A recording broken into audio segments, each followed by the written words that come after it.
এই যে তোমাদের দাদা ভাই এখানে আম কুড়াচ্ছে। কতগুলো আম কুড়ালে? চারটে। ভালোই সাইজ গুলো বড় বড়। কি করবো, আম ডাল করে দেবো কালকে? চাটনি খাবে? ওর খালি চাটনি খেতেই ভালো লাগে। কি সুন্দর জায়গাটা। কি গো, তাকাও তাকাও। এইখানে বাড়ি করলে তুমি খুশি হতে, তাই তো? খুব এত সুন্দর শান্ত পরিবেশ দেখো। এত গরমেও এখানে এসির কোনো প্রয়োজন নেই, এত ঠান্ডা হাওয়া, মানে সবসময় হাওয়া দিচ্ছে। কত সুন্দর কিপটে ঠান্ডা। বর দেখেছো আমার? আরে নেচারের মধ্যে থাকার জন্য বললাম, এসির কথা বলি। এখানে কত সুন্দর শান্ত। ওই তো একটা বাড়ি। এই যে শুধু পাখির আওয়াজ, কোনো আওয়াজ নেই, শান্ত, গাড়ি ঘোড়ার আওয়াজ নেই।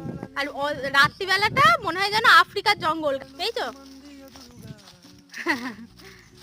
মাসি আবার বলেছে কুমড়ো আর লাউ শাক দেবে। মাসির বাড়িতেও তো প্রচুর আম, তুমি কুড়িয়ে পাগল হয়ে যাবে।